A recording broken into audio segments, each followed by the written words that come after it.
Chapter 14. The Children of Israel. This chapter is based on Genesis chapters 37, 39, 41 through 48, and Exodus chapters 1 through 4. Joseph listened to his father's instructions and feared the Lord. He was more obedient to his father's righteous teachings than any of his brethren. He treasured his instructions, and with integrity of heart loved to obey God. He was grieved at the wrong conduct of some of his brethren, and meekly entreated them to pursue a righteous course and leave off their wicked acts. This only embittered them against him. His hatred of sin was such that he could not endure to see his brethren sinning against God. He laid the matter before his father, hoping that his authority might reform them. This exposure of their wrongs enraged his brethren against him. They had observed their father's strong love for Joseph, and were envious of him. Their envy grew into hatred and finally to murder. The angel of God instructed Joseph in dreams which he had innocently related to his brethren. For behold, we were binding sheaves in the field, and lo, my sheaf arose, and also stood upright, and behold, your sheaves stood round about, and made obeisance to my sheaf. And his brethren said to him, Shalt thou indeed reign over us? Or shalt thou indeed have dominion over us? And they hated him yet the more for his dreams and for his words. And he dreamed yet another dream, and told it his brethren, and said, Behold, I have dreamed a dream more. And behold, the sun and the moon and the 11 stars made obeisance to me. And he told it to his father and to his brethren. And his father rebuked him, and said unto him, What is this dream that thou hast dreamed? Shall I and thy mother and thy brethren indeed come to bow down ourselves to thee to the earth? And his brethren envied him, but his father observed the saying. Joseph in Egypt. Joseph's brethren purposed to kill him, but were finally content to sell him as a slave to prevent his becoming greater than themselves. They thought they had placed him where they would be no more troubled with his dreams, and where there would not be a possibility of their fulfillment. But the very course which they pursued God overruled to bring about that which they designed never should take place, that he should have dominion over them. God did not leave Joseph to go into Egypt alone. Angels prepared the way for his reception. Potiphar, an officer of Pharaoh, captain of the guard, bought him of the Ishmaelites. And the Lord was with Joseph, and he prospered him, and gave him favor with his master, so that all he possessed he entrusted to Joseph's care. And he left all that he had in Joseph's hand, and he knew not aught he had, save the bread which he did eat. It was considered an abomination for a Hebrew to prepare food for an Egyptian. When Joseph was tempted to deviate from the path of right, to transgress the law of God and prove untrue to his master, he firmly resisted and gave evidence of the elevating power of the fear of God in his answer to his master's wife. After speaking of the great confidence of his master in him, by entrusting all that he had with him, he exclaimed, How then can I do this great wickedness and sin against God? He would not be persuaded to deviate from the path of righteousness and trample upon God's law by any inducements or threats. And when he was accused, and a base crime was falsely laid to his charge, he did not sink in despair. In the consciousness of innocence and right, he still trusted God. And God, who had hitherto supported him, did not forsake him. He was bound with fetters and kept in a gloomy prison. Yet God turned even this misfortune into a blessing. He gave him favor with the keeper of the prison, and to Joseph was soon committed the charge of all the prisoners. Here is an example to all generations who should live upon the earth.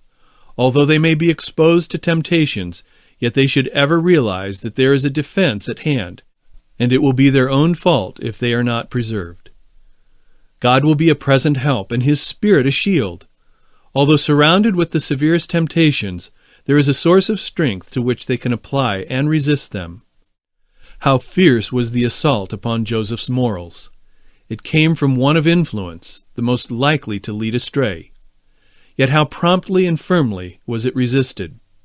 He suffered for his virtue and integrity, For she who would lead him astray revenged herself upon the virtue she could not subvert, and by her influence caused him to be cast into prison by charging him with a foul wrong. Here Joseph suffered because he would not yield his integrity. He had placed his reputation and interest in the hands of God. And although he was suffered to be afflicted for a time, to prepare him to fill an important position, yet God safely guarded that reputation that was blackened by a wicked accuser, and afterward, in his own good time, caused it to shine. God made even the prison the way to his elevation. Virtue will in time bring its own reward. The shield which covered Joseph's heart was the fear of God, which caused him to be faithful and just to his master and true to God. Although Joseph was exalted as a ruler over all the land, yet he did not forget God. He knew that he was a stranger in a strange land, separated from his father and his brethren, which often caused him sadness. But he firmly believed that God's hand had overruled his course to place him in an important position. And depending on God continually, he performed all the duties of his office as ruler over the land of Egypt with faithfulness. Joseph walked with God. He would not be persuaded to deviate from the path of righteousness and transgress God's law by any inducement or threats. His self-control and patience in adversity and his unwavering fidelity are left on record for the benefit of all who should afterward live on the earth. When Joseph's brethren acknowledged their sin before him, he freely forgave them and showed by his acts of benevolence and love that he harbored no resentful feelings for their former cruel conduct toward him. Days of prosperity. The children of Israel were not slaves.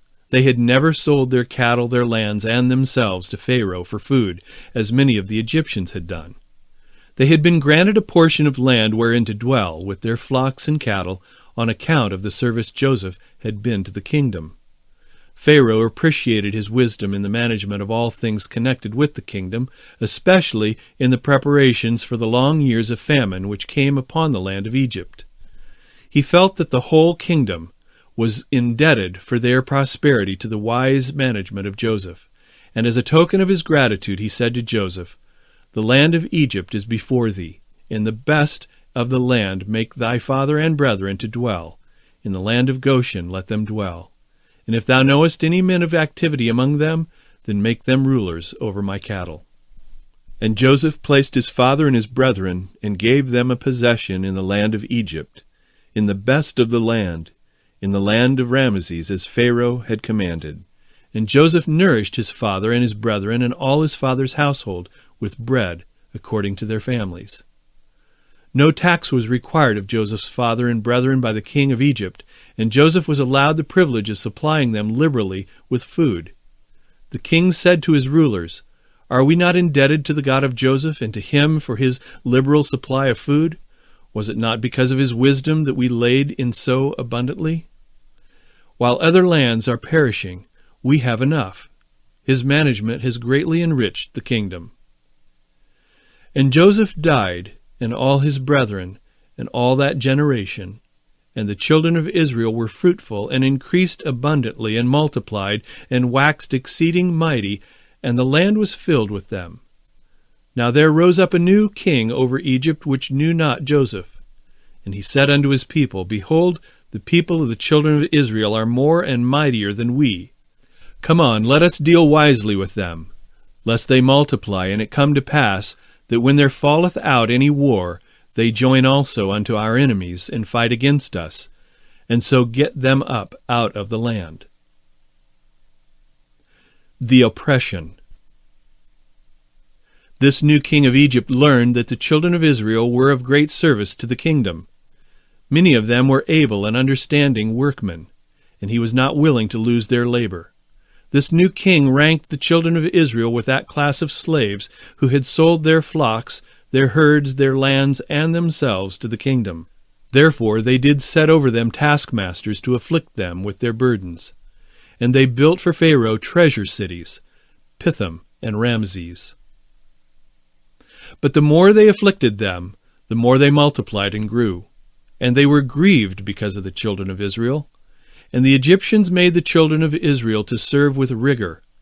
And they made their lives bitter with hard bondage, in mortar and in brick, and in all manner of service in the field. All their service wherein they made them serve was with rigor. They compelled their women to work in the fields, as though they were slaves, yet their numbers did not decrease. As the king and his rulers saw that they continually increased, they consulted together to compel them to accomplish a certain amount every day. They thought to subdue them with hard labor, and were angry because they could not decrease their numbers and crush out their independent spirit. And because they failed to accomplish their purpose, they hardened their hearts to go still further. The king commanded that the male children should be killed as soon as they were born. Satan was the mover in these matters. He knew that a deliverer was to be raised up among the Hebrews to rescue them from oppression. He thought that if he could move the king to destroy the male children, the purpose of God would be defeated. The women feared God and did not do as the king of Egypt commanded them, but saved the male children alive. The women dared not murder the Hebrew children, and because they obeyed not the command of the king, the Lord prospered them. As the king of Egypt was informed that his command had not been obeyed, he was very angry. He then made his command more urgent and extensive. He charged all his people to keep a strict watch, saying, "Every son that is born in Egypt you shall cast into the river, and every daughter you shall save alive." Moses. When this cruel decree was in full force, Moses was born. His mother hid him as long as she could with any safety, and then prepared a little vessel of bulrushes, making it secure with pitch, that no water might enter the little ark, and placed it at the edge of the water, while his sister should be lingering around the water with apparent indifference. She was anxiously watching to see what would become of her little brother. Angels were also watching, that no harm should come to the helpless infant, which had been placed there by an affectionate mother and committed to the care of God by her earnest prayers mingled with tears. And these angels directed the footsteps of Pharaoh's daughter to the river, near the very spot where lay the innocent little stranger. Her attention was attracted to the little strange vessel, and she sent one of her waiting maids to fetch it to her. And when she had removed the cover of this singularly constructed little vessel, she saw a lovely babe, and behold, the babe wept, and she had compassion on him. She knew that a tender Hebrew mother had taken this singular means to preserve the life of her much-loved babe, and she decided at once that it should be her son. The sister of Moses immediately came forward and inquired, "Shall I go and call to thee a nurse of the Hebrew women, that she may nurse the child for thee?" And Pharaoh's daughter said to her, "Go." Joyfully sped the sister to her mother and related to her the happy news, and conducted her with all haste to Pharaoh's daughter, where the child was committed to the mother to nurse, and she was liberally paid for the bringing up of her own son. Thankfully did this mother enter upon her now safe and happy task. She believed that God had preserved his life. Faithfully did she improve the precious opportunity of educating her son in reference to a life of usefulness. She was more particular in his instruction than in that of her other children, for she felt confident that he was preserved for some great work. By her faithful teachings she instilled into his young mind the fear of God and the love for truthfulness and justice. She did not rest here in her efforts, but earnestly prayed to God for her son, that he might be preserved from every corrupting influence. She taught him to bow and pray to God, the living God, for he alone could hear him and help him in any emergency. She sought to impress his mind with the sinfulness of idolatry. She knew that he was to be soon separated from her influence and given up to his adopted royal mother, to be surrounded with influences calculated to make him disbelieve in the existence of the Maker of the heavens and of the earth. The instructions he received from his parents were such as to fortify his mind and shield him from being lifted up and corrupted with sin and becoming proud amid the splendor and extravagance of court life. He had a clear mind and an understanding heart, and never lost the pious impressions he received in his youth. His mother kept him as long as she could, but she was obliged to separate from him when he was about 12 years old, and he then became the son of Pharaoh's daughter. Here Satan was defeated. By moving Pharaoh to destroy the male children, he thought to turn aside the purposes of God and destroy the one whom God would raise up to deliver his people. But that very decree appointing the Hebrew children to death was the means God overruled to place Moses in the royal family, where he had advantages to become a learned man and eminently qualified to lead his people from Egypt. Pharaoh expected to exalt his adopted grandson to the throne. He educated him to stand at the head of the armies of Egypt and lead them to battle. Moses was a great favorite with Pharaoh's host and was honored because he conducted warfare with superior skill and wisdom. And Moses was learned in all the wisdom of the Egyptians and was mighty in words and in deeds. The Egyptians regarded Moses as a remarkable character. Special preparation for leadership. Angels instructed Moses that God had chosen him to deliver the children of Israel. The rulers among the children of Israel were also taught by angels that the time for their deliverance was nigh, and that Moses was the man whom God would use to accomplish this work. Moses thought that the children of Israel would be delivered by warfare, and that he would stand at the head of the Hebrew host to conduct the warfare against the Egyptian armies and deliver his brethren from the yoke of oppression. Having this in view, Moses guarded his affections, that they might not be strongly placed upon his adopted mother or upon Pharaoh, lest it should be more difficult for him to remain free to do the will of God. The Lord preserved Moses from being injured by the corrupting influences around him.